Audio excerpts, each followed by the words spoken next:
Welcome to Daily Wisdom, Walking the Path with the Buddha, a podcast shared by David Roylance.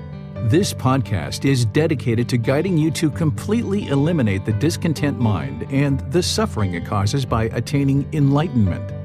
Learn and practice the teachings of Gotama Buddha that will guide you to fully attain a peaceful, calm, serene, and content mind with joy. To support this podcast, visit patreon.com/support Buddha or visit buddhadailywisdom.com, where you will discover a full range of courses, retreats, and online learning resources to assist you on the path to enlightenment. Now, here's our teacher to share more.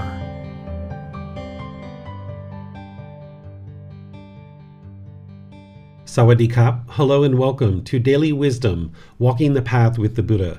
Today is our Pali Canon and English study group where we study the words of the Buddha. We're in volume 8 of this book series titled The Words of the Buddha, The Path to Enlightenment, Revealing the Hidden. The title of this book is The Foremost Householder. We've been studying chapters related to teachings specifically for those interested to get to enlightenment who are living in the household lifestyle. We're finishing out our book today with the last 11 chapters. We normally study 10 chapters per class, but today we're studying 11. So we're finishing out this book, and then next week we're going to be starting volume 9, which is the 6 sense bases, chapters 1 through 10. So I'd like to welcome all of you to our class today, whether you're joining for the first time or you've been joining regularly, and I'd like to invite you to study along with us.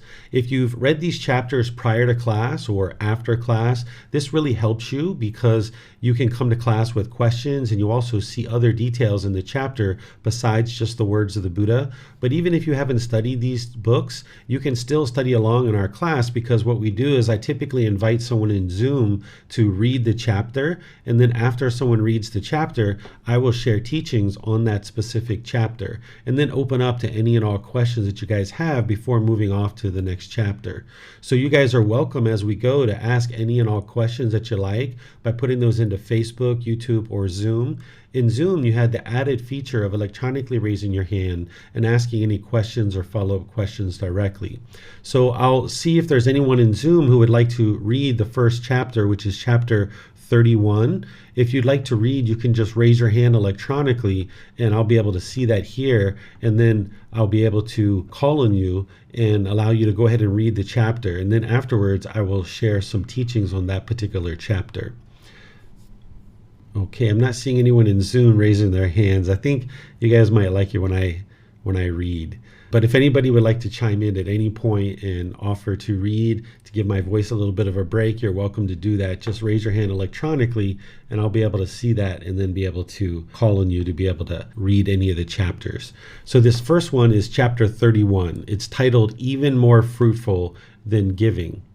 If, householder, one gives alms, rough or excellent, and one gives disrespectfully, gives inconsiderately, does not give with one's own hand, gives what would be discarded, gives without a view of future consequences, then, wherever the result of that gift is produced, for one's mind does not incline toward the enjoyment of superb food, nor toward the enjoyment of superb clothing, nor toward the enjoyment of superb vehicles, nor toward the enjoyment of whatever is superb among the 5 objects of sensual pleasure. Also, one's children and wives, and one's slaves, servants, and workers do not want to listen to one, do not lend an ear, and do not apply their minds to understand. For what reason? Just this is the result of actions that are done disrespectfully. If, householder, one gives alms, whether rough or excellent, and one gives respectfully, gives considerately, gives with one's own hand, gives what would not be discarded, gives with a view of future consequences, then, wherever the result of that gift is produced for one's mind inclines toward the enjoyment of superb food, toward the enjoyment of superb clothing, toward the enjoyment of superb vehicles, toward the enjoyments of whatever is superb among the 5 objects of sensual pleasure. Also, one's children and wives, and one's slaves, servants, and workers, one to listen to one, lend an ear, and apply their minds to understand. For what reason? Just this is the result of actions that are done respectfully.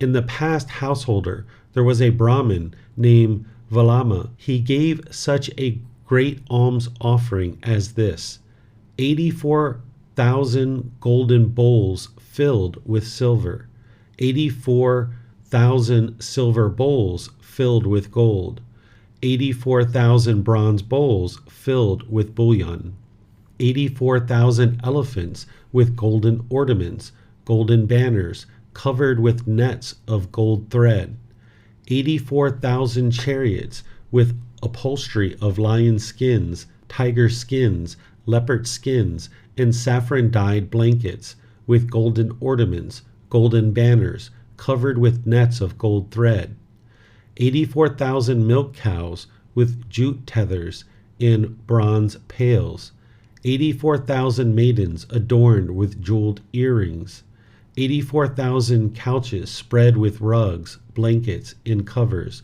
with excellent coverings of antelope hide, with canopies and red bolsters at both ends, 84,000 katas of cloth made of fine linen, fine silk, fine wool, and fine cotton. How much more of food and drink, snacks, meals, refreshments, and beverages, it seemed to be flowing like rivers. You might think, householder, he was someone else, the Brahmin Velama, I'm not sure what that name is, who on that occasion gave that great alms offering. But you should not look at it in such a way. I myself was the Brahmin Velama, who on that occasion gave that great alms offering. Now, householder, at that alms offering, there was no one worthy of offerings, no one who purified the offering. Even more fruitful than the great alms offering that the Brahmin Velama gave would it be to feed one person accomplished in view. Even more fruitful than the great alms offering that the Brahma Valama gave in feeding 100 persons accomplished in view would it be to feed a once returner. Even more fruitful than the great alms offering that Brahmin Valama gave in feeding 100 once returners would it be to feed one non-returner.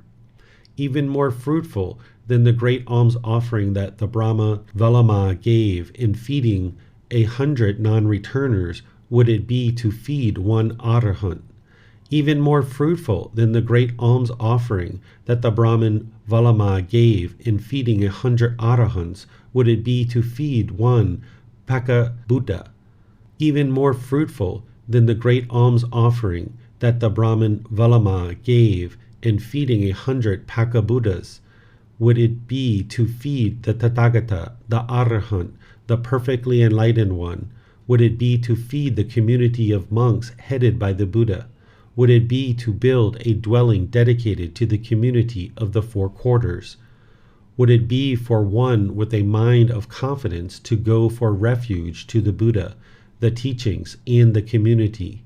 Would it be for one with a mind of confidence to undertake the 5 training precepts, to abstain from the destruction of life, to abstain from taking what is not given, to abstain from sexual misconduct, to abstain from false speech, to abstain from liquor, wine, and intoxicants, substances that cause heedlessness, the basis for heedlessness?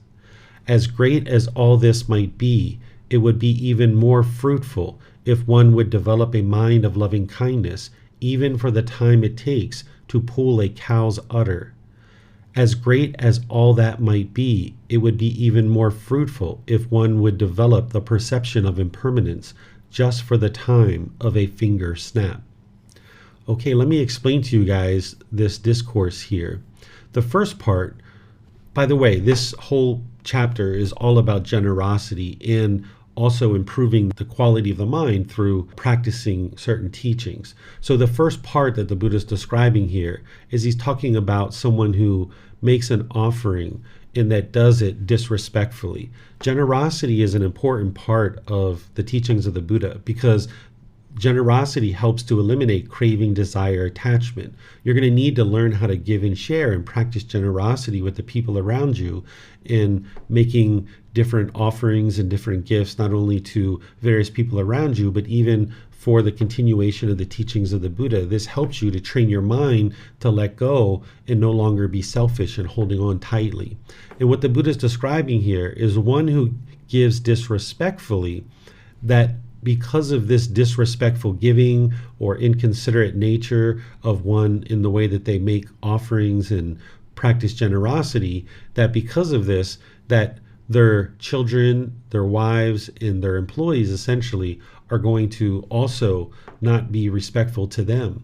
Because what you choose to do in your life, the people around you are learning from that. So if you choose to be disrespectful to people around you, your children, your life partner, your employees, your coworkers, people around you see you being disrespectful, and now they're going to be disrespectful to you. This is your karma. This is the results of your decisions. So the Buddha here ultimately shares that if you practice generosity respectfully, and you're doing that in a respectful manner, then because of that, the people around you will be respectful to you. This is the first thing that he's sharing here. And remember, generosity was important because it's eliminating the primary cause of discontent feelings. You wouldn't be able to get to enlightenment without practicing generosity, because the primary cause of the discontent feelings is craving, desire, attachment. So as long as the mind's holding on tightly and it hasn't been trained to let go, you're not going to be able to get to enlightenment. So you're going to need to develop a well-developed practice of generosity. And also remember that the Buddha didn't teach generosity in order for him to become enriched or wealthy or anything like that, because he was already wealthy at one time. He was a prince destined to become a king, a member of a royal family. So when he stepped away from the royal family, he just had robes and a bowl. He walked down the street and accepted whatever food was given to him. He slept in whoever's house offered him a place to sleep, and he provided teachings so that people then provided him the basic necessities that he needed to sustain his life. So he's teaching you generosity because he saw with his own mind that that's what was important in order to get to enlightenment. And here he's actually talking about an offering that he made, all this enormous offering of 84,000 golden bowls filled with silver and all these others.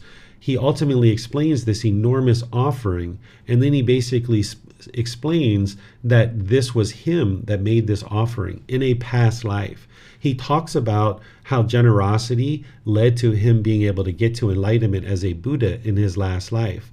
Remember, a Buddha is an individual who is able to get to enlightenment by themselves without any teachers or any guides. And then they dedicate the rest of their life to sharing their independently discovered teachings with others. And they preserve their teachings so that countless people can get to enlightenment after their death. So people get to enlightenment while they're alive. There's just countless people that get to enlightenment, and then there's countless people who get to enlightenment after they die based on a Buddha sharing their teachings. But also a Buddha can observe their past lives, and they know how they experienced various rebirths in the past, and they've accumulated certain wisdom over the course of many, many lives that led to them being able to get to enlightenment in their last life.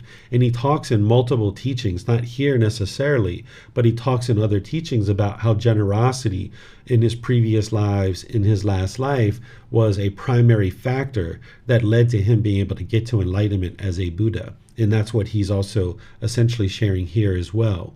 But then he talks about making these offerings to various people.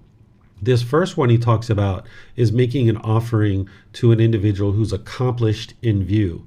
This is essentially an individual who's attained the first stage of enlightenment as a stream enterer. And he's saying if you made an offering to 100 people who are accomplished in view, that this wouldn't be as beneficial as making an offering to one person who is a once returner. So he goes through the various stages of enlightenment here and explaining this, that if you made offering to 100 once returners, it wouldn't be as beneficial as one person who's a non-returner. This is the third stage of enlightenment. And feeding 100 non-returners wouldn't be as beneficial as an arahant, and so forth. The reason why he's sharing this is that there's not anything mystical or magical about making an offering to an enlightened being, because an arahant is an enlightened being. The stream enter is the first stage of enlightenment. A once returner is the second stage. The non-returner is the third stage, and an arahant is the fourth stage, where the mind is actually enlightened. There isn't anything mystical or magical about making an offering to an enlightened being. The benefit is, of course, when you practice generosity with anybody, you are experiencing the ability to train the mind to eliminate selfishness, where you can eliminate craving, desire, attachment. And by making offerings to people who are in one of the four stages of enlightenment, you're helping to support that individual to be able to share teachings if they're actually a teacher, and they're able to then share teachings with other people to be able to get to enlightenment.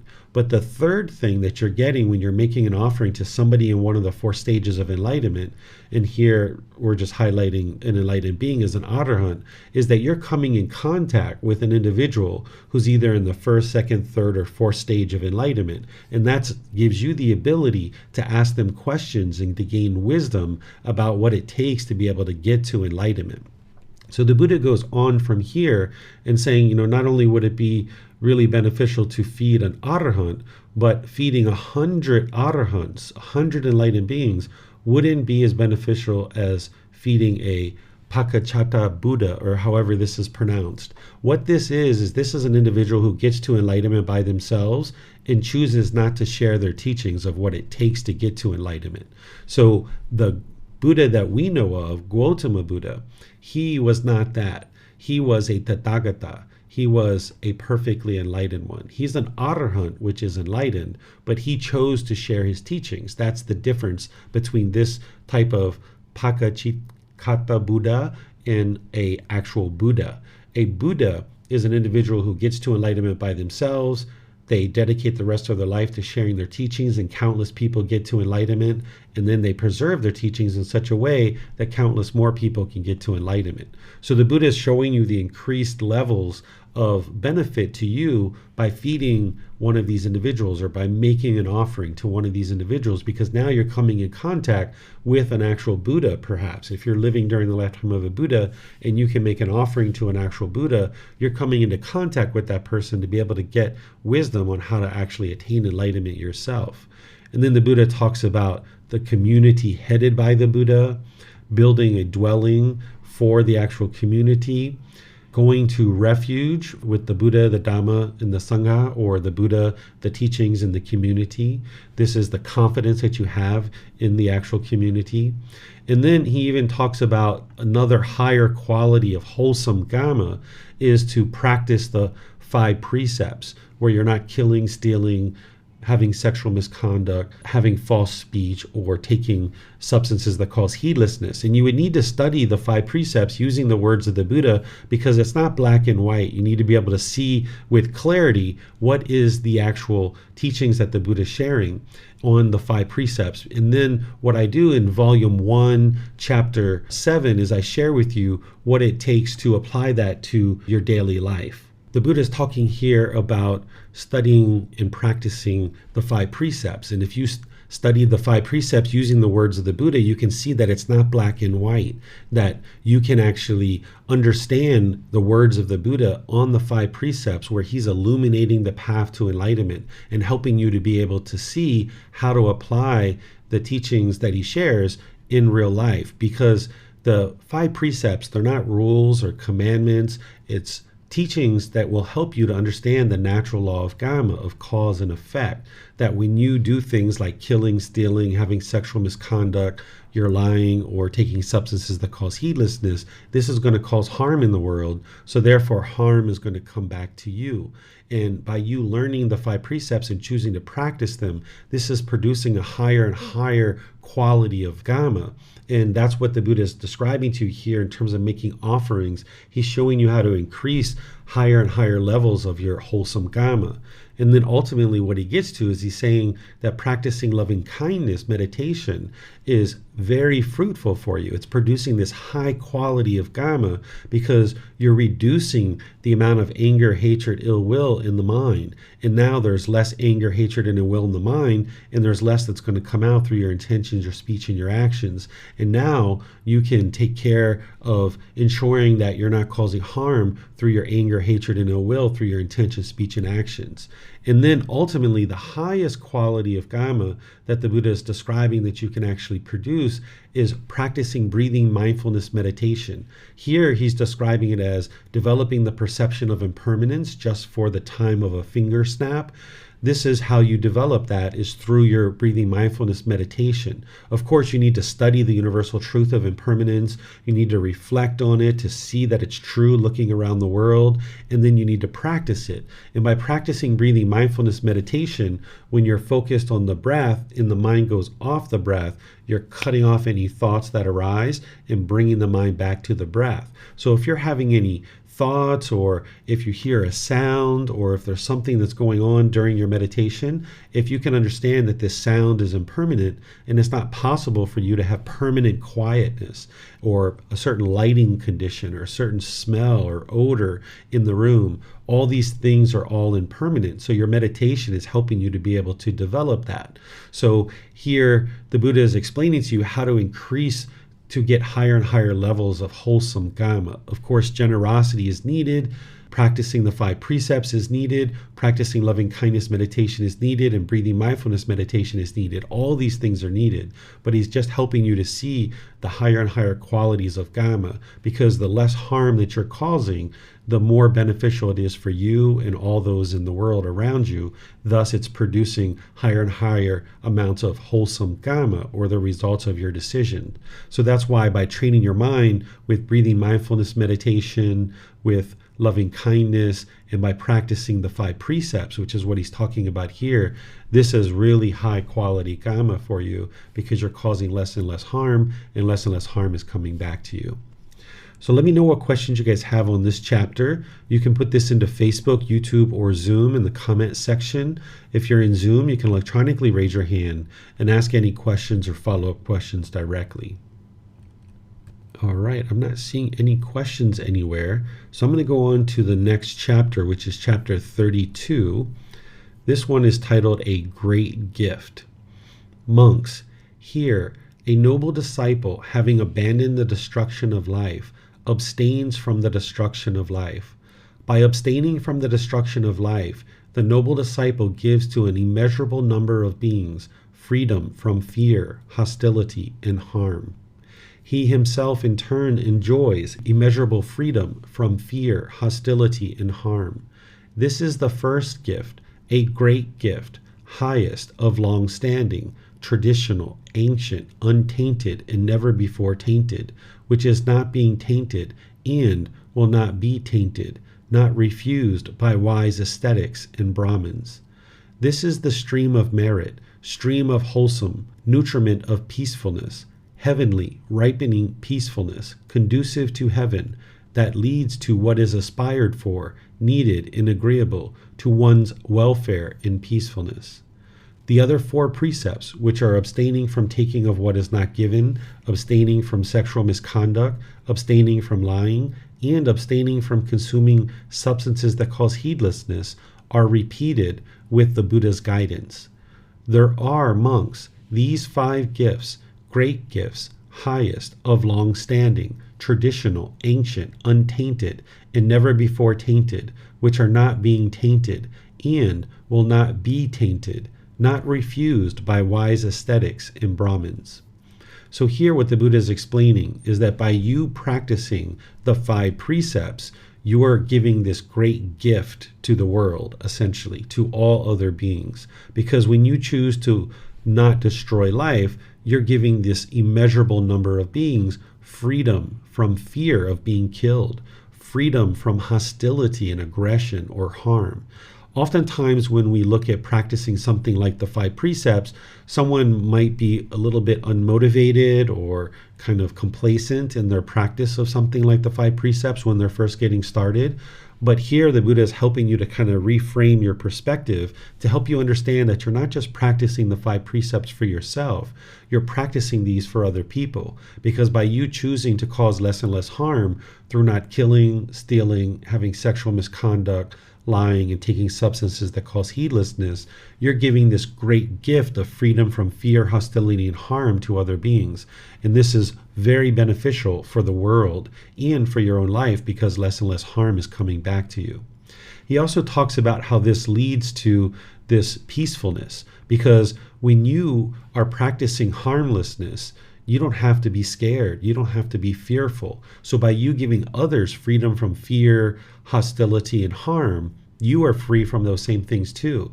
Because when you gain wisdom of the natural law of Karma, of cause and effect, and you know that you've gone 1 month, 3 months, 1 year, 2 years, 3 years, and you haven't been harming any beings whatsoever, then you know that there's no harm that's going to come back to you. By the time you get to enlightenment, your life is so peaceful and so joyful. Of course, your mind is peaceful and joyful as well, but everything around you is just really peaceful and at ease. So by you choosing to gain wisdom and practice in such a way that your life and your mind can be peaceful and joyful, you're also getting this peace and joy because you're not causing harm to others, so harm is not coming back to you. Whereas if you were killing, stealing, having sexual misconduct, lying, and taking substances that cause heedlessness, your life is not going to be peaceful. Here the Buddha is talking about how these things are conducive to heaven. It's important to remember that the guidance that the Buddha is giving is all about getting to enlightenment. That's the whole path, is to get to enlightenment, where your mind's peaceful, calm, serene, and content with joy, no longer experiencing discontentedness. And as a result of getting to enlightenment, there will not be any more rebirth. You won't be coming back into the world to experience continuous rebirth. During the lifetime of the Buddha, a household practitioner had a much more challenging time to get to enlightenment than we have nowadays. During the lifetime of the Buddha, household practitioners had to do a lot of work just to sustain their life and get basic necessities. It could take you a whole day just to carry water from the well to your house and kind of fill up your containers around your house just to have water. And you might have needed to do that 2 or 3 times a week, and that was an enormous amount of work. Not only that, but the cleaning and the planting of food and harvesting food and preparing food and clothing and all these other things was very challenging. Nowadays, we can just walk over and turn on a faucet, or we can walk down to the restaurant and get some food. So we've really mastered things like water systems, food systems, having clothing and things like this, so much so that we have all this extra time in our life that some people might choose to fill it up with unbeneficial things. But if you clear out those unbeneficial things, you'll find that you have quite a bit of time to do things like studying the teachings, to meditate, to go to retreats and courses and get private guidance from a teacher and things like this. So nowadays, we have a lot more ability to get to enlightenment as a household practitioner than they did even during the lifetime of the Buddha. The same things that lead to enlightenment are the same things that lead to rebirth and improved existence. So oftentimes when the Buddha was teaching household practitioners, he was kind of guiding them to understand what leads to a different existence other than maybe their current existence. And some people look at being reborn in the heavenly realm as an improved existence. I don't necessarily consider it that, because the heavenly realm, those beings oftentimes are complacent and they lack motivation to be able to learn and practice and get to enlightenment. Where here in the human realm, it's the ideal existence, because we experience pleasant feelings, painful feelings, and neither painful nor pleasant, so we tend to have built-in motivation. Where in the heavenly realm, they only experience pleasant feelings, so they oftentimes lack motivation to be able to get to the enlightened mind and actually attain enlightenment. But the Buddha was tending to guide household practitioners in a way that he explains to them what it takes to get to enlightenment. But if for some reason they fall short of that, which oftentimes household practitioners did during the lifetime of the Buddha, he helped them to understand that the same things that lead to enlightenment are also going to lead to this rebirth in the heavenly world. So during the lifetime of the Buddha, there were people who were household practitioners that got to enlightenment, but mostly he was kind of helping the household practitioners understand that if they fell short of enlightenment, then they would experience this rebirth in the heavenly world. So here the Buddha is helping you to see how practicing the 5 precepts is a great gift that you can give to individuals. And you're giving them freedom from fear, hostility, and harm.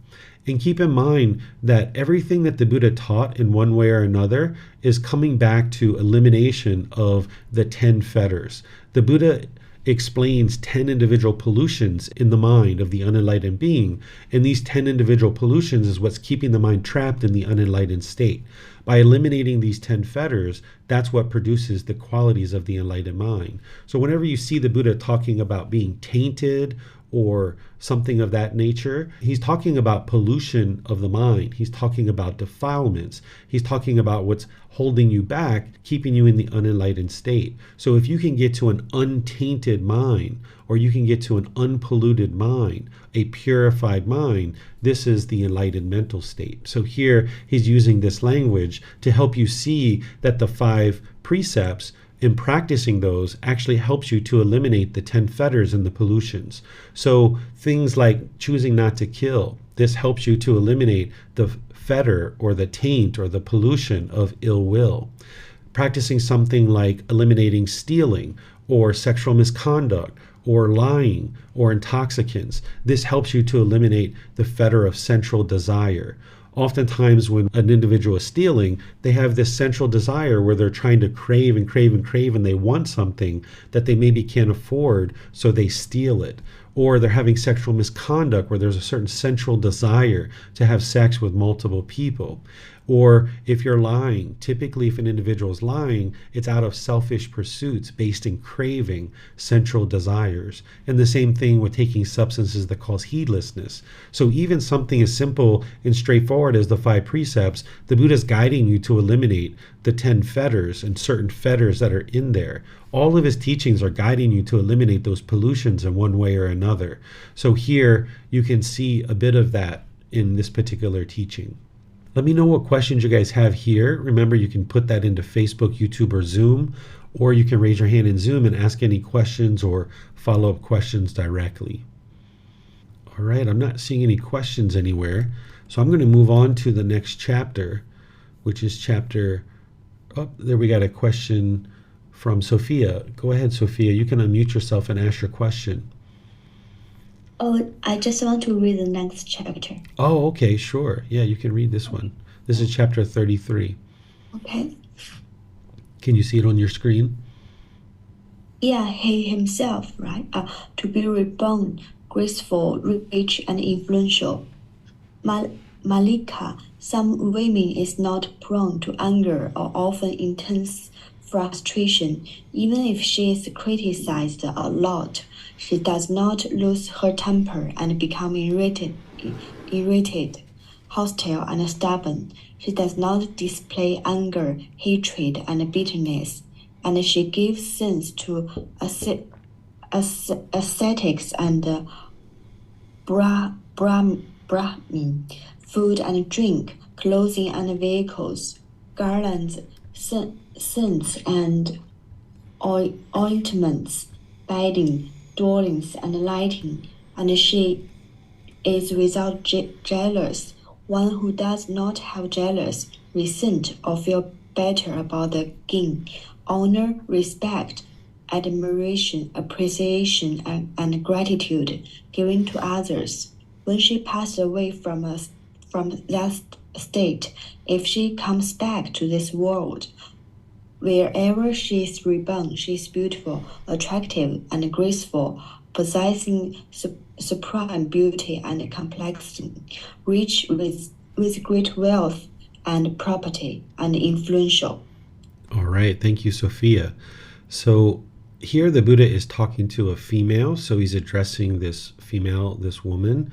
But it's important to understand that whenever you see genders, the Buddha is talking to a specific person, so he's using that gender, but you can apply these teachings to any gender. It doesn't matter whether it's a woman or a male. He's describing the natural law of karma, of cause and effect, and action and result, and it applies to all of us in the same way. It doesn't matter what gender you are. So here he's talking about a woman, but you could easily insert the gender of a male or even a non-gender. If somebody doesn't have a specific gender, nowadays some people consider themselves non-gender or non-binary gender.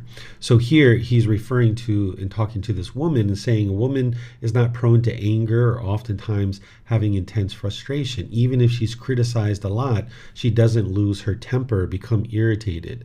This is because an individual who can remain calm and collected, they have less and less pollution in their mind. If somebody's been training in these teachings using breathing mindfulness meditation, loving kindness meditation, practicing things like generosity and these other things, you'll notice that there's less and less anger in your mind, less and less frustration. And he's describing that ultimately this woman is going to be reborn more beautiful, attractive, graceful, having a beautiful complexion, rich, and with great wealth and property, and influential. Well, remember that the goal of this path isn't to be reborn, but the Buddha is just describing the natural law of karma, of cause and effect, because sometimes you might be sitting back, you might be looking at another person and thinking that they're so beautiful, they're so rich, why them and why not me? Well, the Buddha is explaining to you the natural law of karma, of how things work in the world, that it's cause and effect, or action and result. It's not punishment and rewards, it's the results of your decisions. It's not mystical or magical things, it's the results of your decisions.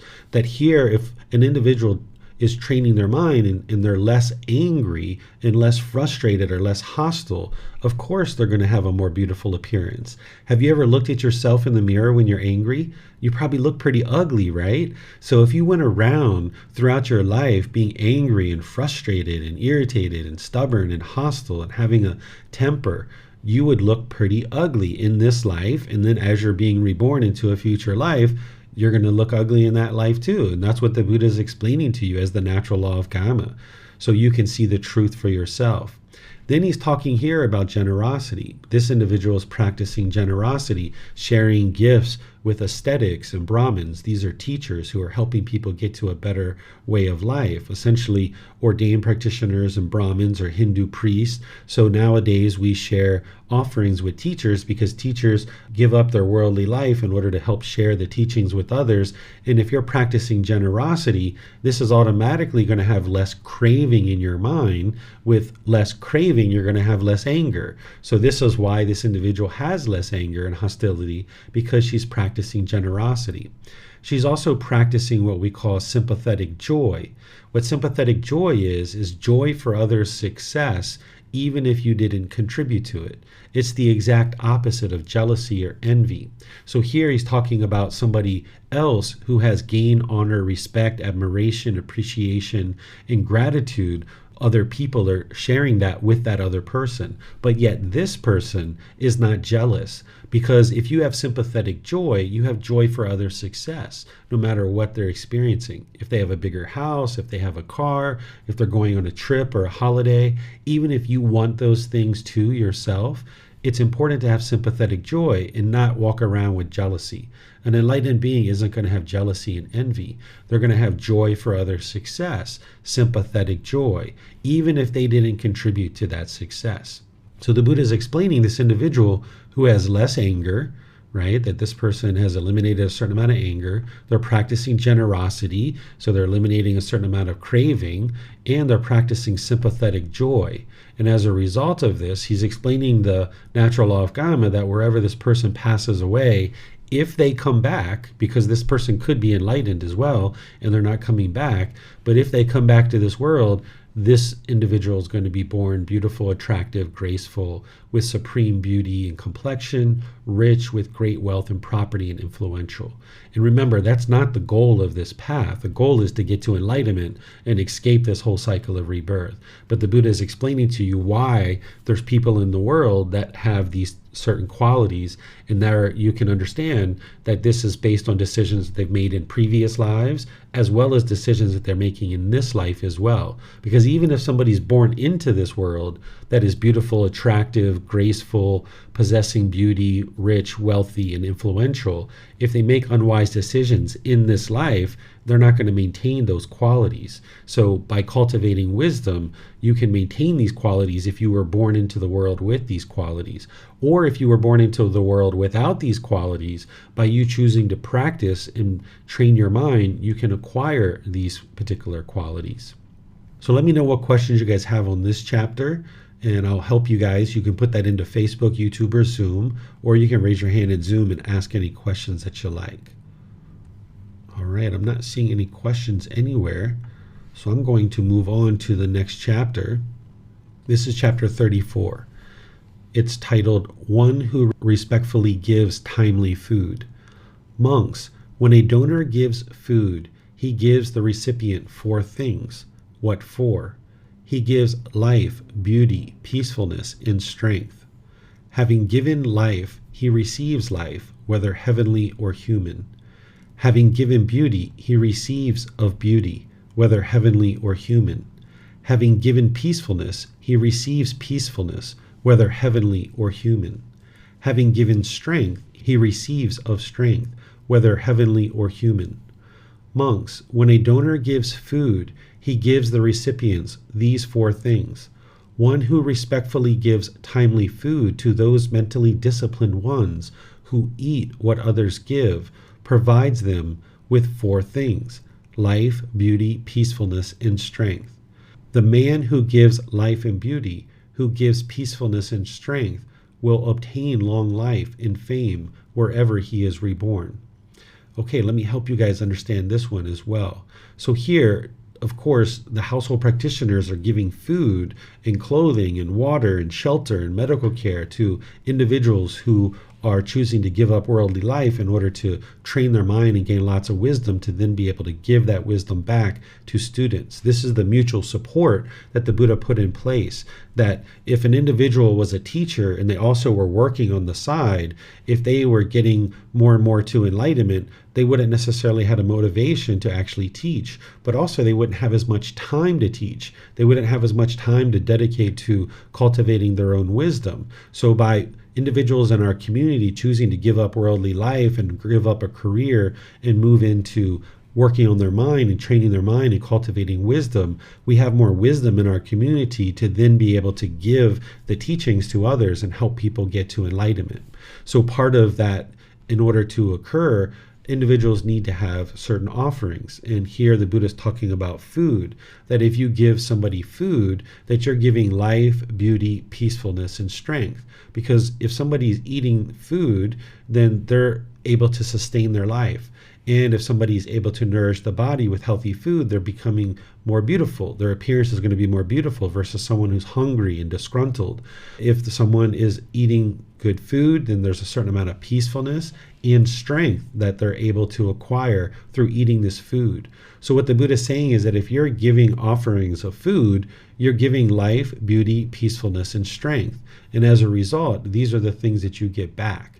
The way that you get this back is through learning and practicing the teachings. That by you, again, coming in contact with individuals who have given up their worldly life and are dedicated to cultivating wisdom on the path to enlightenment, by you feeding them and choosing to feed them, you're giving this life, beauty, the peacefulness and strength, but you're also getting that back in terms of wisdom on the path to enlightenment, because it helps you to extend your life.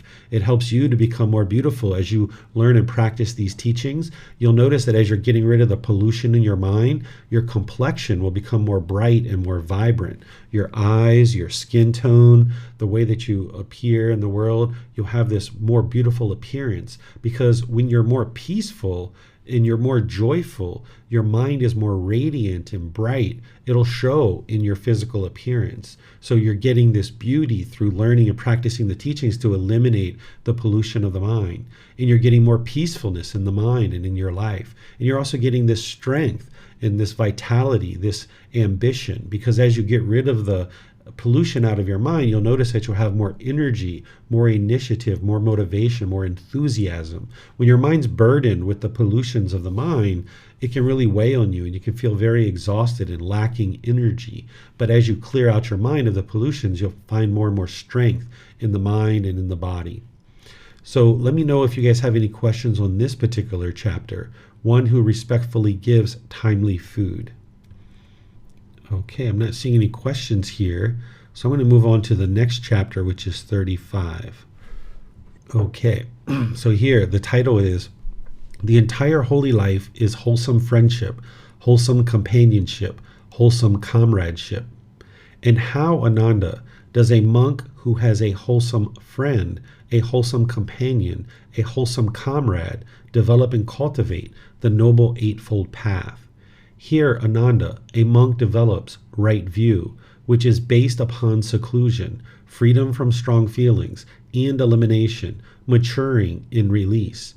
He develops right intention, right speech, right action, right livelihood, right effort, right mindfulness, right concentration, which is based upon seclusion, freedom from strong feelings, and elimination, maturing in release.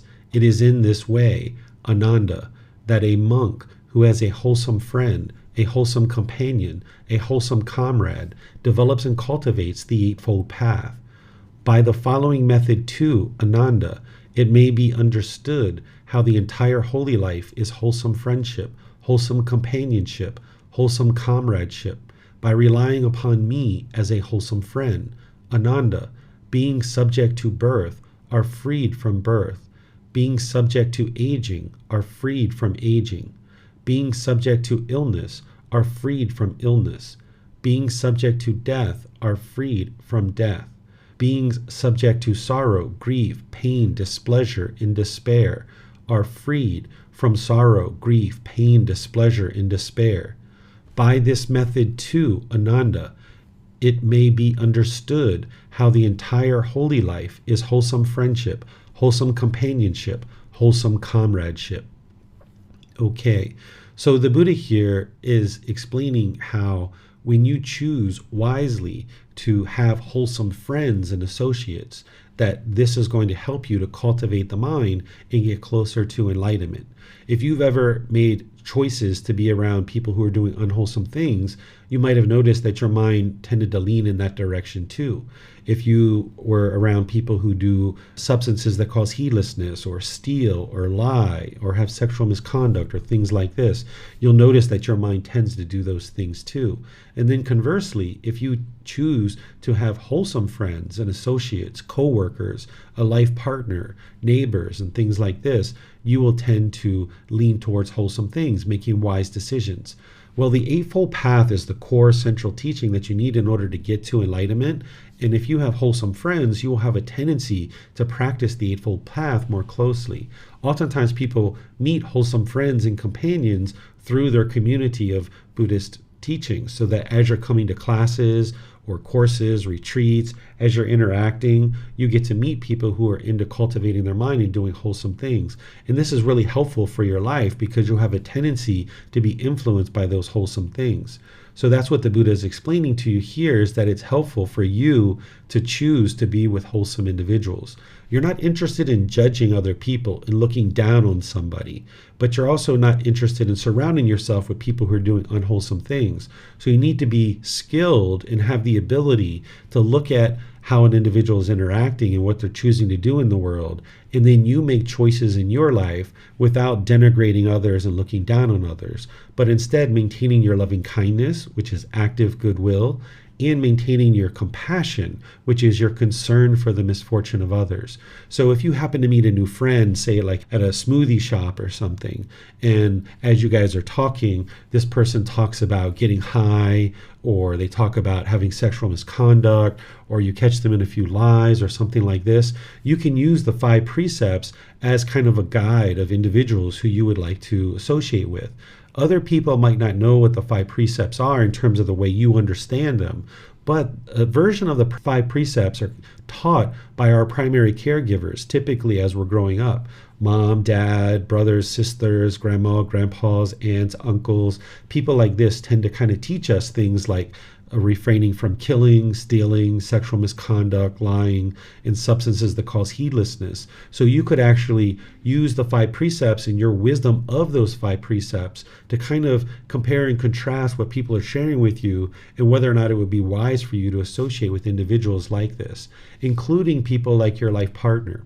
If you had a company or a corporation, who you choose to be your CEO or your COO in your company is going to determine how successful your company is. This is a strategically important position in your company. Well, the same thing is true about your life. Who you choose as a life partner, if you choose a life partner, or who you choose as a boss or best friends or people like this, these are very important positions in your life. And it's important that you don't judge others and look down on them, but instead you just use discernment or wise decision making. What judgment is where you try to put yourself above people or below people, or you look down on people and you denigrate people and you try to consider what's wholesome and unwholesome for other people. Instead, what you would like to do is just observe what other people are choosing to do and how they function, and then just choose whether or not you would like to continue to associate in their life or not. And you can choose to move on from a relationship without thinking negatively of another person and maintaining your loving kindness and compassion for them and without judging them. And this is a way that you can make wise choices about who to associate with in your life, because while the choices that an individual makes is affecting them. So if an individual chose to kill, steal, have sexual misconduct, lie, or take substances that cause heedlessness, that's affecting them. But your choice to be associated with them and be their friend or be their life partner or their employee or their coworker, that's what's going to affect you. So you need to look at your relationships and determine, are there any relationships that you currently have that you're being affected by those individuals' unwise choices? Because if an individual, say, is into substances that cause heedlessness, they're most likely going to get in difficulties with lawyers, in the legal system, and needing to have all kinds of financial obligations being met because they're probably using their finances to support a habit of substances. And now they might look to you to try to get money in order to cover those types of things. And this is going to really weigh on your ability to provide for your basic necessities. And there's other impacts like this too. If you have a certain life partner or friends or individuals around you that are doing these unwholesome things. So you need to learn how to make wise choices and choose to move on in certain relationships rather than cling to it. So there are certain relationships that you might have right now in your life that now you're on the path to enlightenment, you might just choose to move on, that there's too many difficulties to work out and you're not really committed to the relationship, and you might just move on from that relationship. You don't need to tell them necessarily, you can just gradually move on. There's other relationships that you might be more committed to, and there might be hostility and difficulties in that relationship, but you're more committed to it and you like to work it out, and you'll figure out a way as you go, as you're improving the condition of your mind, that you can work out this relationship. Maybe your mom or your dad or brothers or sisters or a life partner or your children or something like this. But then there's new relationships that you will create on the path to enlightenment, where you'll choose wisely to have wholesome friends and wholesome associates. And then you'll only be loving and kind and compassionate in these relationships, and you'll only ever see that coming back to you in those relationships. So these are things to consider as you're making your way forward on the path to enlightenment. So let me know what questions you guys have here, and I'll help you guys to understand this particular chapter. You can put that into Facebook, YouTube, or Zoom, or you can raise your hand in Zoom and ask any questions that you like. It looks like Sophia has a question here. What does Ananda mean? Ananda is one of the Buddha's closest students. He was either the cousin or the brother-in-law of the Buddha, and he was very close to the Buddha throughout his whole teaching career. So the Buddha taught for 45 years from the age of 35 to 80, and Ananda was the individual that was with him throughout that entire time. And he ultimately got to enlightenment shortly after the death of the Buddha, and he had a very profound memory to be able to remember the teachings. So after the Buddha died, he's the one who's credited with helping the first council of enlightened beings to write down the teachings and document the teachings of the Buddha. So after the Buddha died, about 3 months later, 500 enlightened beings came together, which Ananda was included in that, and they documented the teachings of the Buddha. So a lot of the discourses that you see of the Buddha, he's going to reference Ananda, which is his closest student, because Ananda is recounting the teaching. And since he's recounting it and it's being documented, Ananda shows up in a lot of the teachings. Let's see if we have any other questions. It looks like we have some questions coming in here on YouTube. Thank you so much, Teacher David, for introducing me to Buddhist teachings a while ago. Satu, satu, satu. Okay, you're welcome. Pleased to help you. I guess you're coming from Britain or the UK. Nice to see you. I'm going to check to see if we have any other questions here. I don't see any. So we'll move on to the next one, which is chapter 36.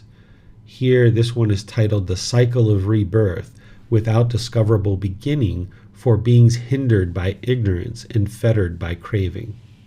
An eon is long, monk. It is not easy to count it and say it is so many years, or so many hundreds of years, or so many thousands of years, or so many hundreds of thousands of years. Suppose, monk, there was a great stone mountain, a yojana long, which is 12 to 15 kilometers, a yojana wide, and a yojana high, without holes or crevices, one solid mass of rock. At the end of every 100 years, a man would stroke it once with a piece of kasan cloth. That great stone mountain might be this effort be worn away and eliminated, but the eon would still not have come to an end. So long is an eon, monk. And of eons of such length, we have wandered through so many eons, so many hundreds of eons, so many thousands of eons, so many hundreds of thousands of eons. For what reason? Because, monks, this cycle of rebirth is without discoverable beginning. A first point is not discerned by beings roaming and wandering on, hindered by ignorance, unknowing of true reality, and fettered by craving. It is enough to experience fading away of strong feelings towards all conditions, enough to become free from strong feelings towards them, enough to be liberated from them. Okay, so you guys are going to see a whole bunch of teachings here where the Buddha is just talking a little bit about the cycle of rebirth. When somebody's first starting to learn the path to enlightenment, I suggest that they set the cycle of rebirth to the side, but still understand that it's there and it exists, and that at some point in the future, you might need to approach this. Initially, it's best to focus on the three universal truths, the Four Noble Truths, the Eightfold Path, the 5 precepts, and your meditation training, the core central teachings to be able to help you make your way on the path to enlightenment and really get started with a foundation. But at some point in the future, maybe a year and a half, 2 years in, you might need to look at the cycle of rebirth. In terms of this book series and the programs that I teach, I introduce students to it a bit in volume 1, but it's not until volume 11 of the 13 books that we really explore it in depth. And it's volume 11 for a reason, because it's wise to kind of set it to the side. But it's important to know that this exists, because as you're lifting the pollution out of your mind, it's not uncommon for individuals to be able to see their past lives and observe their past lives. So if you start having residual memories of past lives and you didn't understand the cycle of rebirth and that you have been reborn countless times in the past, you might feel like you're going crazy, or you might feel kind of lost and shaken up and unstable in the world when you know what you've experienced in this life, but yet you're having all these memories from previous lives. So as you lift pollution out of your mind, you might start observing certain memories, and you might have already experienced some of those things without even realizing it. If you've experienced deja vu, which is having residual memories from past lives, and there's other things that you might have encountered that you just didn't know what they were, and this is residual memories from past lives. So here the Buddha is kind of introducing you a bit to help you understand about the beginning of the cycle of rebirth is undiscoverable, meaning the beginning of time. Right now, we have scientists who pretty much date the beginning of the world about 4.5 billion years ago. You see some people that date it earlier or some people that date it later, but the general consensus is about 4.5 billion years. But that date is only as good as the next discovery. All we need to do is discover one fossil that's older than 4.5 billion years, and then our best estimate actually changes. So here the Buddha is saying that the beginning of when this whole life really started is undiscoverable, and that you've been countless beings in the past, that you've been roaming and wandering through this continuous cycle of rebirth.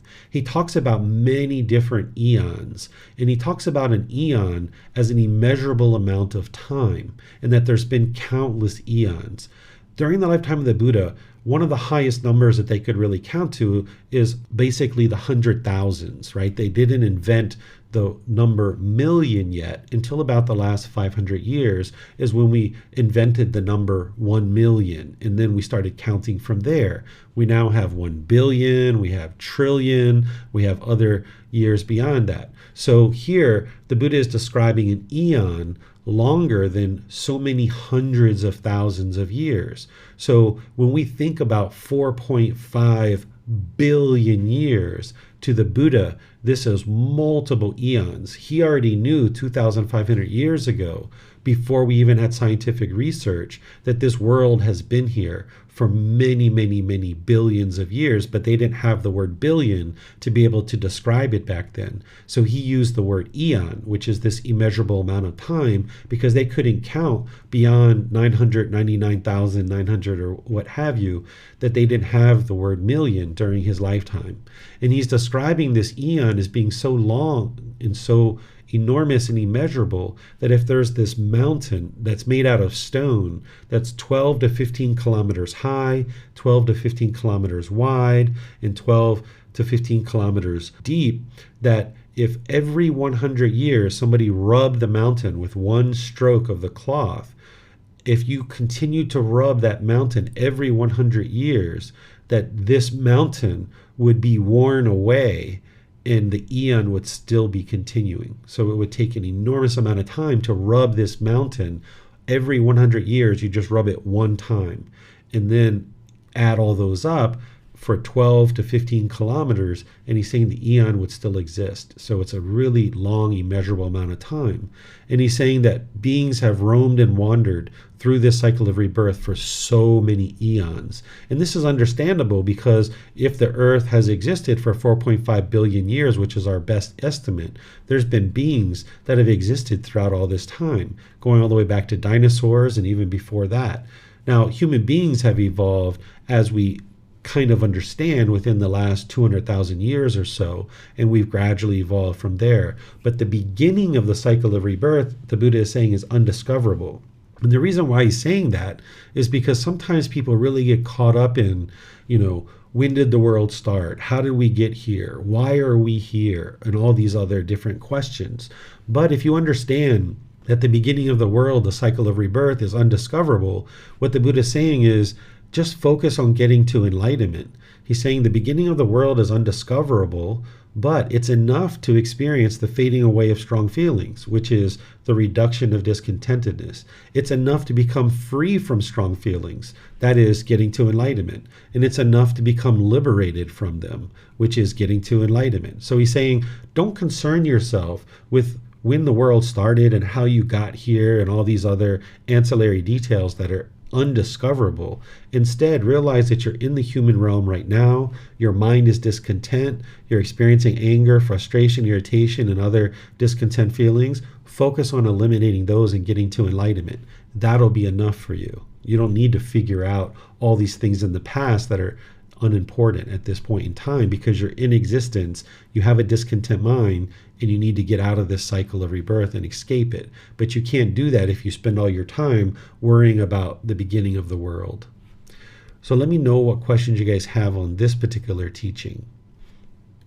Okay, I'm not seeing any questions here. Oh, here we go. Here's one in Facebook. Hello, teacher. Are we able to remember past lives through dreams? Yes, that's one of the ways that some people can observe past lives. You can have memories of past lives through dreams. You can have it just in daily life. You can be going about your day and residual memories can be rising up.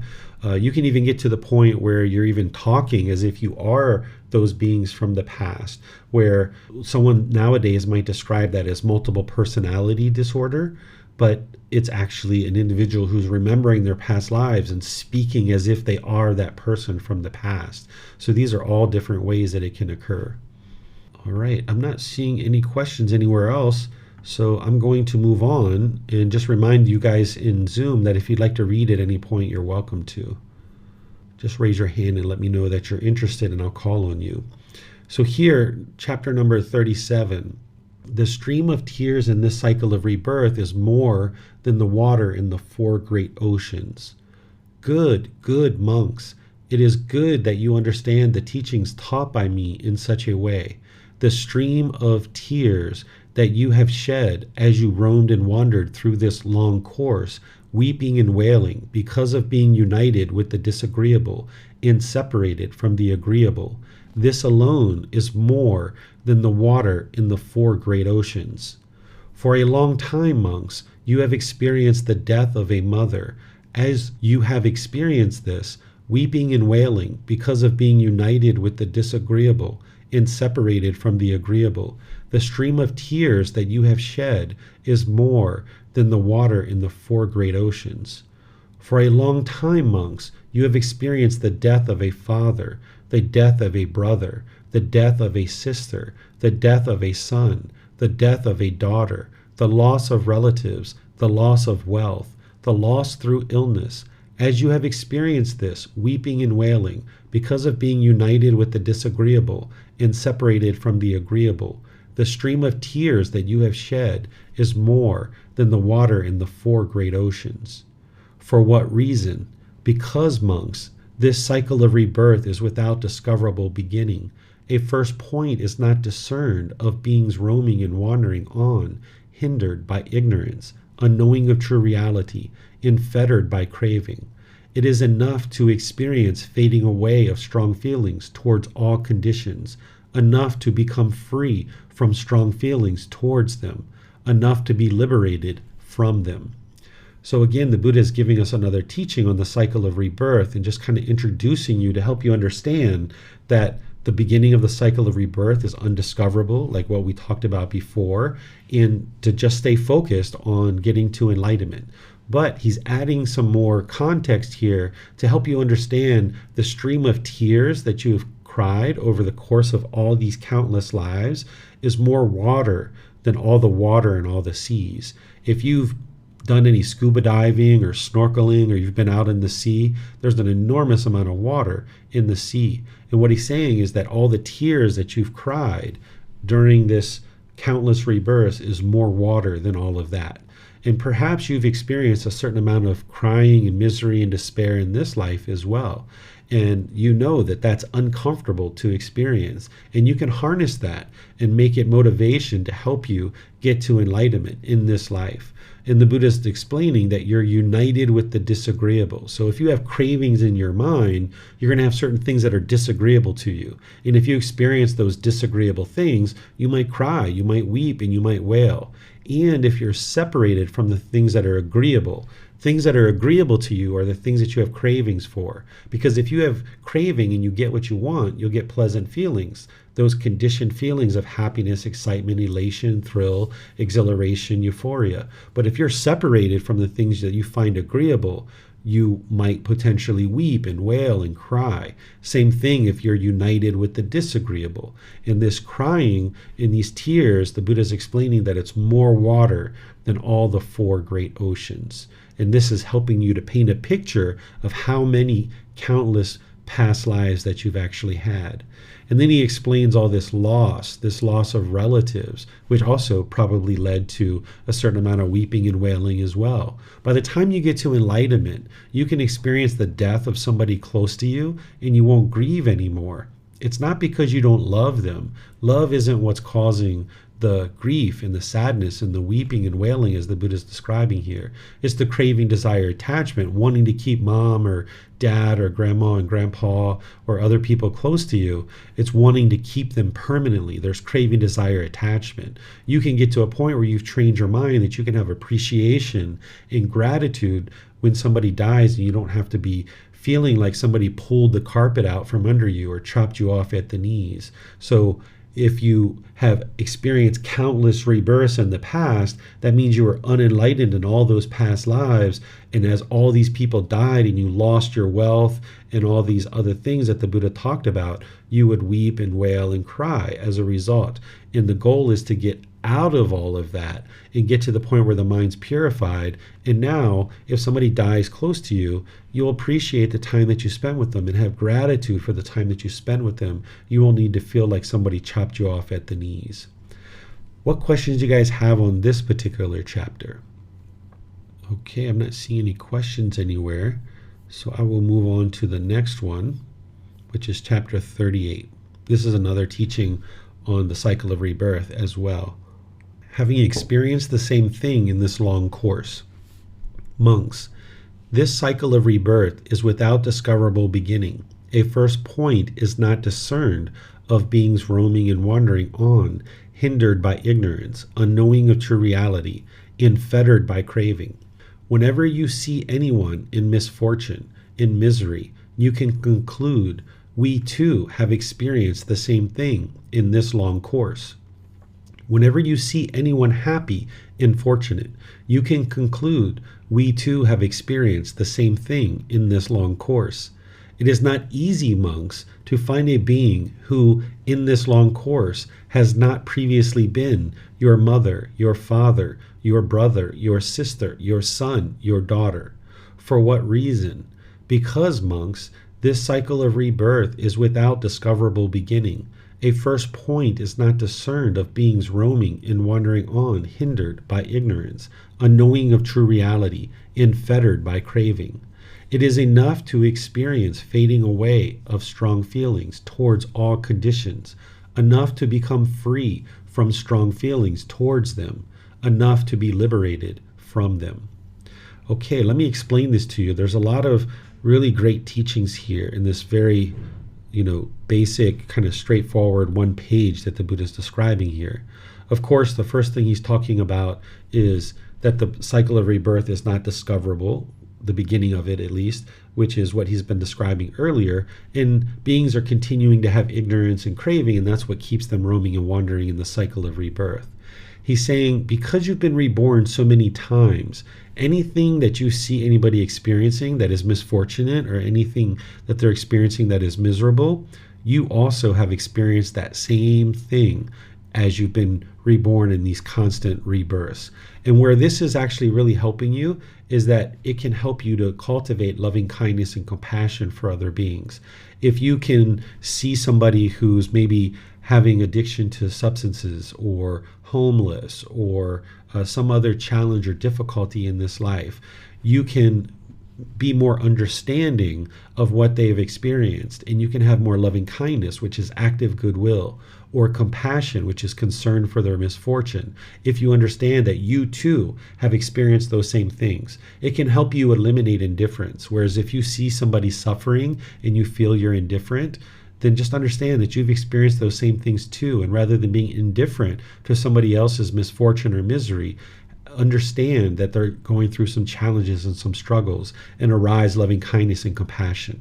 And then the same thing, the Buddha says that whenever you see somebody experiencing something that's happy or fortunate, you can conclude too that you've experienced those same things throughout this long cycle of rebirth.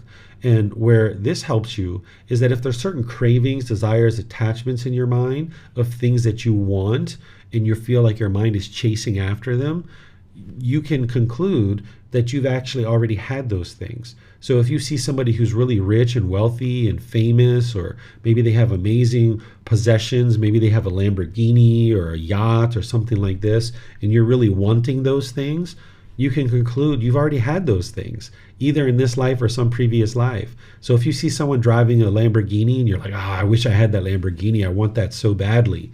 Well, you either had that in this life, and if you didn't have it in this life, what the Buddha is saying, well, you had it in a previous life. You've already had these fortunate things happen for you. So this can be a way to help you eliminate certain cravings if you realize you've already had these things. Then he talks about how it would be very challenging for you to encounter a being in this cycle of rebirth and in this existence who has not previously been your mother, your father, your brother, your sister, your son, or your daughter. What this helps you to do is helps you to also arise loving kindness and compassion for all beings. Because when you see that mosquito is your mother or your father or your brother, your sister, your son, your daughter. Or you go out and you have a food server who's helping you to deliver your food at a restaurant. Think of this person as your mother, father, brother, sister, your son, or your daughter. Here in Thailand, when we speak Thai and we go out in Chiang Mai, we actually refer to people in that way. I can see somebody that I've never met before. They could be working at a restaurant and I might call them big brother or big sister or little brother or little sister. This helps you to arise loving kindness and compassion, and it also helps you to build trust. Because if you've been taught that strangers are bad and you're kind of on the lookout for strangers and there's enemies around you, that's really difficult to walk through life that way, constantly looking out for strangers. But instead, if you can change your perspective and realize that these people that you haven't met yet, these are your family members that you just haven't met. They were family members in a past life and you just haven't met them yet. So you can smile at somebody. You can be joyful and cheerful with these family members rather than looking down and feeling like you can't trust people and looking for enemies and lacking confidence and things like this. Hold your head up high, have confidence, be joyful, be bright. Understand that anybody that you encounter today, whether it's a human being, an animal, or any other being, that these beings have previously been your relatives at some point. And this can help you bring forth your loving kindness and compassion more. Of course, you're going to need meditation and other teachings to be able to do that. But if you change your perspective, get rid of this conditioning. If you've had your mind conditioned to think of people as strangers, and strangers are bad, and they might do harmful things to you and they're enemies, instead you can uncondition your mind in this way by looking at all people in the world and all animals and all beings as your relatives. Let me know what questions you guys have on this chapter. You can put that into Facebook, YouTube, or Zoom, or raise your hand in Zoom and ask any questions that you like. Okay, we have Mayuli is asking a question here on Facebook. When I see misfortune of others, I get really sad and sometimes have tears. Is this my craving and attachment?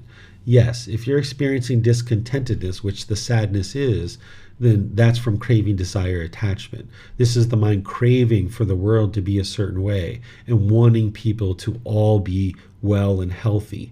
So there's the indifference, which we were talking about before, where someone's just indifferent to other people's suffering. That's one side. But then the other side is having craving, desire, attachment, wanting everybody to be peaceful, with a longing, with a yearning. What you would like to do is come to the middle, where you can have concern for their misfortune. Because if you have worry or sadness, this is due to you being able to see all the problems and having certain cravings. But if you can bring your mind to the middle, where not only do you understand the problems, but you understand the solutions. The solutions are these teachings of the Buddha. And this is why when you see someone who's having misfortune, you can't solve their problems. You know, when you see potentially a homeless person or someone who's having misfortune in that way, you might want to rush in there and fix everything for them. You could give this person, thousands of dollars, but it's not going to fix their problems if they don't have more wisdom on board. They need wisdom to be able to make wise decisions. That's what led them to that particular situation. There were certain decisions that they made that ended up with them being homeless, for example. So you could help an individual, but helping an individual with maybe financial support, it also needs wisdom along with it. If we just gave people financial support and that's it, then it wouldn't help them to rise above any kind of poverty or misfortunes that they're having. So you would like to understand that there's solutions to these problems that people are experiencing, and the only way for them to get out of that misfortune is for them to gain wisdom and make wiser decisions. And this can help you to let go of your cravings, wanting the world to be a certain way, and realize that each individual is experiencing the results of their decisions. And then, as loving, kind, compassionate individuals who practice generosity, where we can help people, we help them. But in some situations, we're not going to be able to help an individual. And always remember that helping an individual means that that individual needs to cultivate wisdom on their own. They need to choose to get more wisdom. Without them cultivating wisdom, they're not going to fully solve any challenges or difficulties that they're having. All right, great discussion here, guys. I don't see any other questions. I'm going to move on to the next chapter, which is chapter 39. In the agreeable and pleasurable world, this craving arises and establishes itself. The eye in the world is agreeable and pleasurable. The ear, the nose, the tongue, the body, the mind in the world is agreeable and pleasurable, and there this craving arises and establishes. The eye in the world is agreeable and pleasurable. The ear, the nose, the tongue, the body, the mind in the world is agreeable and pleasurable, and there this craving comes to be abandoned. There its elimination comes about. Forms, sounds, odors, flavors, physical objects, mental objects, eye consciousness, ear consciousness, nose consciousness, tongue consciousness, body consciousness, mind consciousness, eye contact, ear contact, nose contact, tongue contact, body contact, mind contact, feeling born of eye contact, ear contact, nose contact, tongue contact, body contact, mind contact. The perception of forms, of sounds, of odors, of flavors, of physical objects, of mental objects. Volition, choices, decisions in regard to forms, sounds, odors, flavors, physical objects, mental objects. Thinking of forms, sounds, odors, flavors, physical objects, mental objects. Pondering on forms, sounds, odors, flavors, physical objects, and mental objects. The craving for forms, sounds, odors, flavors, physical objects, mental objects. For each of the above, in the world is agreeable and pleasurable, and there this craving arises and establishes itself. In the world is agreeable and pleasurable, and there this craving comes to be abandoned. There its elimination comes about. So what the Buddha is starting to point to here is what's called the 6 sense bases. This is something that you're going to learn about in the next book. Volume 9 is titled The 6 Sense Bases. Here you're going to explore this. What this helps you to understand is the fetter or the pollution or the taint or the defilement of sensual desire. You start understanding that this craving, desire, attachments that are in the mind, the way that the mind is longing and yearning is through the sense bases of the eyes, the ears, the nose, the tongue, the body, and the mind itself. The Buddha is explaining to you what you're experiencing as a human being and why your mind is discontent, that the mind is longing and yearning with sensual desire through the 6 sense bases. These 6 sense bases are what's called the internal sense bases: eye, ear, nose, tongue, the body, and the mind. And then there's the external sense bases. The external sense bases is what the eye comes in contact with, which is the forms, sounds, odors, flavors, physical objects, and mental objects. So the eye comes in contact with forms. The ear comes in contact with the sounds. The nose comes in contact with the odors. The tongue comes in contact with flavors. The body comes in contact with physical objects. And the mind comes in contact with mental objects. This is called the external sense bases. Then, when the mind is aware of those things, we call that eye consciousness. So there's the eye, which is the physical organ. Then there's the form, which is the physical form. Like right now you're looking at your computer screen or the tablet or your phone or whatever it is. And now you're establishing eye consciousness. The I consciousness is the awareness that the I has of the actual form. So these two things of the I in the form are coming together in order to have I consciousness, which is the awareness of the form. And now those three things combine, the I, the form, and I consciousness, which is the awareness. This is what we call eye contact. Okay? These are things that you're going to start to understand when we study the 6 sense bases. Now, when there's eye contact, that's where the feeling arises in the mind, that there's these discontent feelings based on your cravings, desires, attachments. And then there's certain perceptions or volitional formations and so forth. And the Buddha is explaining how craving comes to be because you experience things through the 6 sense bases that are agreeable and pleasurable, and this is how the craving arises. But then you're going to need to abandon the conditionality of these feelings, the conditioned pleasant feelings, conditioned painful feelings, and the conditioned feelings that are neither painful nor pleasant. By eliminating the craving, desire, attachment, i.e. the central desire in the mind, longing, yearning through these sense bases, that's what's ultimately going to eliminate your cravings. So this is a little bit of an introduction to that, but we're going to get into this more deeply when we study the 6 sense bases in the next book. So if this is something that right now you don't quite understand, it's okay. You can ask questions if you like, and I'll help you. But in the next book, we will explore this a lot more deeply. If you're starting to understand this, then you're starting to understand central desire. Looks like we have a question here from Francis on Zoom. Can we send loving kindness and compassion to the misfortunate person? It's not possible for you to send anything to anybody because the goal of this practice isn't for you to change other people. You can't meditate and actually send something to somebody and have them change. This is a big misunderstanding in the Buddhist world, that some people think that when they're meditating with something like loving kindness, that they're sending loving kindness to another person. You can't send anything through your meditation to change other people. If that was possible, there wouldn't be any homeless people. There wouldn't be any prisons or rapes or murders, because people would get together and just change other people through our meditation. But that's not possible. But what you can do is you can cultivate loving kindness and compassion in your mind, so that then when you come into contact with people who are having misfortune, you will be more loving, kind, and compassionate. That's what the Buddha teaches us to do. And that's what is actually possible, where the ability to send things to other people isn't actually possible. So let me see if you guys have any questions on the chapters. Okay, I'm not seeing any questions there. So we'll move on to the next one, which is chapter 40. This is titled Transcending Physical Pain by Avoiding Mental Pain. Monks, the uninstructed worldling feels a pleasant feeling, a painful feeling, and a feeling that is neither painful nor pleasant. The instructed noble disciple too feels a pleasant feeling, a painful feeling, and a feeling that is neither painful nor pleasant.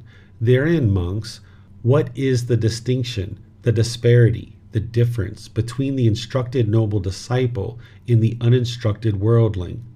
Venerable Sir, our teachings are rooted in the perfectly enlightened one, guided by the perfectly enlightened one, taken refuge in the perfectly enlightened one. It would be good if the perfectly enlightened one would clear up the meaning of this statement. Having heard it from him, the monks will remember it. Then listen and attend closely, monks. I will speak. Yes, Venerable Sir, the monks replied. The perfectly enlightened one said this. Monks, when the uninstructed worldling is being contacted by a painful feeling, he sorrows, grieves, and has displeasure. He weeps, beating his breast, and becomes distraught. He feels 2 feelings, a bodily one and a mental one. Suppose they were to strike a man with a dart, and then they would strike him immediately afterwards with a second dart, so that the man would feel a feeling caused by 2 darts. So too, when the uninstructed worldling is being contacted by a painful feeling, he feels 2 feelings, a bodily one and a mental one. Being contacted by the same painful feeling, he has aversion towards it. When he has aversion towards painful feelings, the underlying tendency to aversion towards painful feelings lies behind this. Being contacted by a painful feeling, he seeks excitement and sensual pleasure. For what reason? Because the uninstructed worldling does not know of any escape from painful feelings other than sensual pleasure. When he seeks excitement and sensual pleasure, the underlying tendency to crave for pleasant feelings lies behind this. He does not understand as it really is the cause and the disappearance, the gratification, the danger, and the escape in the case of these feelings. When he does not understand these things, the underlying tendency to ignorance, unknowing of true reality, in regard to neither painful nor pleasant feelings, lies behind this. If he feels a pleasant feeling, he feels it attached. If he feels a painful feeling, he feels it attached. If he feels a neither painful nor pleasant feeling, he feels it attached. This, monks, is called an uninstructed worldling who is attached to birth, aging, and death, who is attached to sorrow, grief, pain, displeasure, and despair, who is attached to discontentedness, I say. There's more here, but let me explain to you what's going on so far. The Buddha is explaining about an individual who is not on the path to enlightenment. The Buddha is calling this person an uninstructed worldling because they're not learning, they're not gaining instruction. And the worldling part is because they're holding on to the world. So this uninstructed worldling, or an individual who's not on the path to enlightenment, they're going to experience pain of the physical body in different way than a person who's actually training their mind. So here the Buddha is explaining that an uninstructed worldling, an individual who's not on the path to enlightenment, when they have a painful feeling, meaning there's a physical pain in the body, that this individual is going to have certain sorrow, grief, pain, displeasure, and despair, weeping, beating their breast. An individual is going to experience a bodily feeling and a mental one. So if you've ever stumped your toe and right away you got angry and frustrated and irritated and all this discontentedness arose, that's because you had a lack of instruction. You had a lack of wisdom. You weren't gaining the understanding of how to train your mind. So you experienced the bodily pain and you experienced the mental pain as well, the mental anguish. And this actually heightens the physical pain, that when you don't understand the teachings of the Buddha and you haven't trained in them, you're going to experience the bodily pain of stumping the toe, but you're also going to experience this mental anguish, which heightens the actual pain. And the Buddha is describing this as being struck with two darts, that you have these two darts that are hitting you, a painful one, which is the physical pain, and then a mental one, which is the mental anguish. And what's happening when this is occurring is that when you stump your toe, what you understand is you understand craving, desire, attachment, and you're craving for the body to be permanently comfortable. So right away, that craving that is triggered, it arises this mental anguish. And because somebody is untrained, they don't understand that this is occurring. And if you've ever stumped your toe and started cussing or blaming other people or looking around the world to try to blame somebody, this is what you experienced. And the Buddha is explaining that the only way an uninstructed worldling, an individual who's off the path to enlightenment, knows how to escape from painful feelings is to have sensual pleasures. So if you've ever had a really hard day at work and you came home and turned to alcohol or drugs or sex or gambling or some other thing like this in order to get your pleasant feelings, that's the only way that an uninstructed worldling or a person off the path to enlightenment knows how to get back to something that is somewhat comfortable. So if you're experiencing mental anguish or painful feelings in the mind, you might notice in the unenlightened mind that you have a craving for sensual pleasures and you go after things that you have cravings for, and you might chase after those things, and that's the only way you know how to get back to something comfortable, which is those conditioned pleasant feelings. But this doesn't actually solve the problem, because as long as you allow your mind to keep craving and keep getting those conditioned pleasant feelings, you'll continue to experience conditioned painful feelings either. And the whole reason why this is occurring is because an individual who is off the path to enlightenment doesn't understand that the cause of their discontentedness as craving, desire, attachment. They don't understand the disappearance, which is the universal truth of impermanence. They don't understand the gratification, which is the central desire. They don't understand the danger, which is the conditioned pleasant feelings. And they don't understand the escape, which is the Eightfold Path. That's the way to escape from all of this discontentedness. If you keep allowing your mind to crave and cling and chase after pleasant feelings, you're never going to eliminate the painful feelings. And this is all occurring because of the underlying tendency to ignorance or unknowing of true reality. That when you see the truth for yourself with wisdom, you can see what's going on and you can escape all of this. And the Buddha is saying that as long as someone is uninstructed in experiencing these things, they're still attached to birth, aging, and death, sorrow, grief, pain, displeasure, and despair. They're still experiencing discontentedness because they're uninstructed. So now he's going to explain what the instructed noble disciple experiences. This is a person who's on the path to enlightenment, who is practicing the teachings closely. They're not enlightened yet, but they're instructed. They understand. They have some wisdom about the path to enlightenment. Monks, when the instructed noble disciple is contacted by a painful feeling, he does not sorrow, grieve, or have displeasure. He does not weep, beating his breast, and become distraught. He feels one feeling, a bodily one, not a mental one. So here the Buddha is saying someone who's instructed, when they experience physical pain, they don't experience the mental anguish with it. And in this case, what you'll notice is when your mind's more trained, your mental pain is gone. So therefore, the bodily pain is muted. It's very insignificant. So where you stumped your toe in the past and it hurt like crazy, and you had all this mental anguish to go along with it, which heightened the pain, as you train your mind more and more, if you stump your toe, you're going to have the bodily pain. That's there for a reason. You need that. But you're not going to have the mental anguish. So the physical pain is actually going to be muted, and it's going to be less, and it's going to be disappearing a lot quicker because you don't have that mental anguish to go along with it. Suppose they were to strike a man with a dart, but they would not strike him immediately afterwards with a second dart, so that the man would feel a feeling caused by one dart only. So too, when the instructed noble disciple is contacted by a painful feeling, he feels one feeling, a bodily one, not a mental one. Being contacted by that same painful feeling, he has no aversion towards it.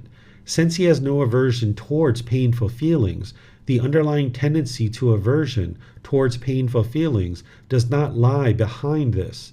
Being contacted by a painful feeling, he does not seek excitement in sensual pleasure. So what he's saying here is that when you have your bodily pain as you're instructed and you actually have guidance and wisdom, that you don't immediately start craving permanent comfort in the body. You don't crave this sensual pleasure to get out of this painful bodily situation because you understand the problem. You don't immediately have craving arise. For what reason? Because the instructed noble disciple knows of an escape from painful feelings other than sensual pleasures, which is to eliminate craving, desire, attachment. Since he does not seek excitement in sensual pleasure, the underlying tendency to crave for pleasant feelings does not lie behind this. He understands as it really is the cause and the disappearance, the gratification, the danger, and the escape in the case of these feelings. Since he understands these things, the underlying tendency to ignorance, unknowing of true reality in regard to neither painful nor pleasant feelings, does not lie behind this. If he feels a pleasant feeling, he feels it detached. If he feels a pleasant feeling, he feels it detached. If he feels a painful feeling, he feels it detached. If he feels a neither painful nor pleasant feeling, he feels it detached. This, monks, is called a noble disciple who is detached from birth, aging, and death, who is detached from sorrow, grief, pain, displeasure, and despair, who is detached from discontentedness, I say. This, monks, is the distinction, the disparity the difference between the instructed noble disciple and the uninstructed worldling. The wise one, learned, does not feel the pleasant and painful mental feeling. This is the great difference between the wise one and the worldling. For the learned one who has comprehended the teachings, who clearly sees this world and the next, desirable things do not provoke his mind. Towards the undesired, he has no aversion. For him, attraction and repulsion no longer exist. Both have been extinguished, brought to an end. Having known the dust-free, sorrowless state, the transcender of existence rightly understands. So here, the Buddha is explaining what I just shared, which is by the time you're getting closer and closer to enlightenment, the wise one, the learned one, does not feel the mental anguish, the conditioned feelings. This is the difference between someone who's untrained and someone who's actually trained. The wise one being trained, the worldling being untrained. And then he says, for the learned one who has comprehended the teachings, who sees this world in the next, meaning you understand the 5 realms, that you've already confirmed the cycle of rebirth. You know that this cycle of rebirth is true. Desirable things do not provoke his mind. Towards the undesired, he has no aversion. So this means the desirable things, meaning you're not tempted by things like sexual misconduct, by intoxicants and things like this. Towards the undesired, you don't have aversion. So you don't push things away. So when you hit your toe on the table, you don't have this aversion towards that pain. You just understand that, okay, the body's experiencing this pain. You need to experience it. You should have made wiser decisions. You should have turned on the lights. You should have looked around and checked out what was going on around you. But now that the body's experiencing this pain, you just deal with it, and you just essentially understand that the body's going to be in pain for a temporary period, and then it's going to be past. You don't try to push this away, and you don't try to crave for things to escape that, because that's not going to help you escape it. For him, attraction and repulsion no longer exist. Both have been extinguished, brought to an end. So you no longer have this craving, and you no longer have this pushing away or this aversion. Having known the dust-free, sorrowless state, the transcender of existence rightly understands. So now you understand the path to enlightenment, and that this is the way to escape the mental anguish, is to not have central desire and allow the mind to keep craving. What questions do you guys have on this particular chapter? Okay, Francis, go ahead and ask your question. Okay, I have a question from the previous chapter about the essential desire thing. As human beings, we live in a world where there are so many things we can do or eat or even not. I just want to know, how in the world can we not be attached to some essential pleasure? For example, let's say once a week I will have some Chinese pastry for my breakfast. So I'm looking forward to have it with my family together at the outing. Does that constitute an attachment or yearning and longing for this Chinese pastry? Could you just share your thoughts on this? Sure. So it's a matter of training the mind to understand how to enjoy something, the action of enjoying it, without getting a conditioned pleasant feeling. So for example, what you're talking about, it's not the object of the pastry that is the attachment. It's the mind longing and yearning for it. So have there been any situations where you guys had plans to get these pastries or spend time together as a family, and maybe you weren't able to do it? Maybe it rained, or you got a flat tire, or maybe the bakery where you get the pastry didn't have them that particular day.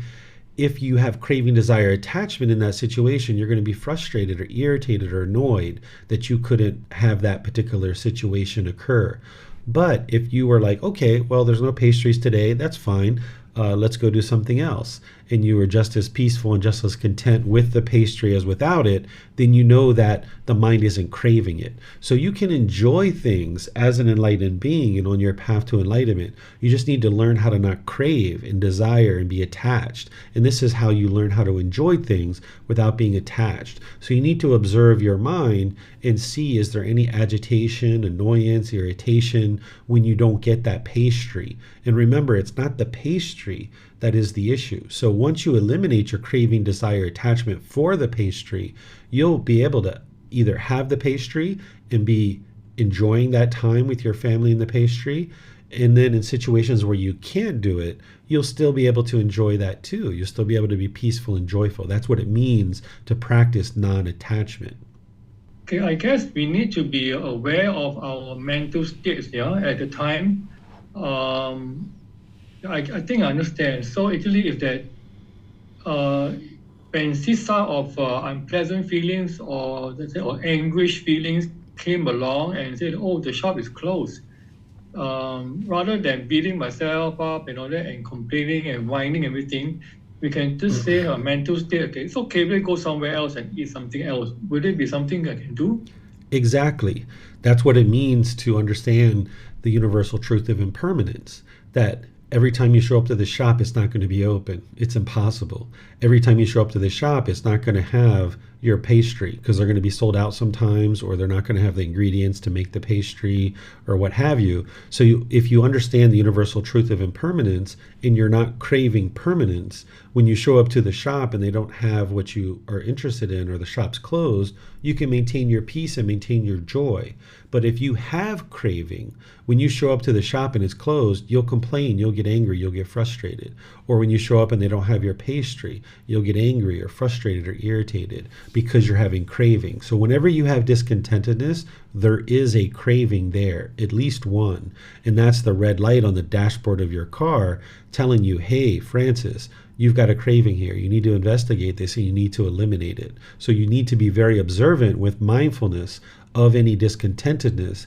And then when you see the discontentedness, apply right effort to cut it off and let it go.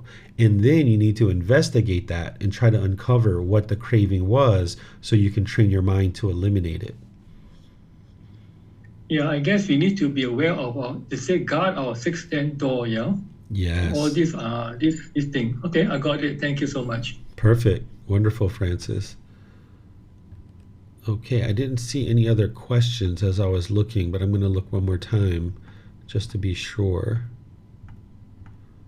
Okay, yeah, I'm not seeing any questions. So we'll just move to the last chapter for today, which is chapter 41, and this is going to complete this book, volume 8.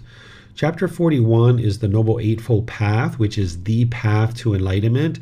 I don't usually teach it or even read it in the Pali Canon and English study group because I teach it very thoroughly in the group learning program. And then by the time students get here, usually I just open up to any questions that you guys might have. Between this Sunday, which is tomorrow, and next Sunday, I'm going to be teaching the entire Eightfold Path in the group learning program. Sunday at 9 a.m. from the temple and Sunday at 9 p.m. here at home. So you guys can either tune into that live or you can watch the recordings to be able to learn the Eightfold Path. But here, the Buddha is sharing in his words the entire Eightfold Path.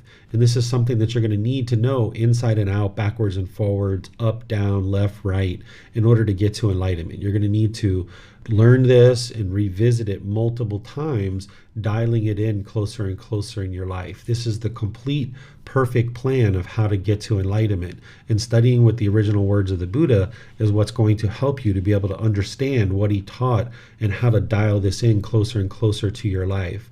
So your life practice is the Eightfold Path. That is your life practice. So if you guys have questions on any of these steps, right view, right intention, right speech, right action, right livelihood, right effort, right mindfulness, or right concentration, I will help you to understand them more closely. Just let me know what your questions are through Facebook, YouTube, or Zoom, or raise your hand in Zoom and I'll help you to understand. And if you haven't studied this yet, then I suggest that you tune in on Sunday, tomorrow, and next Sunday, and or watch the recordings so that you can learn this and revisit this multiple times for your practice. So let me know if you guys have any questions on this.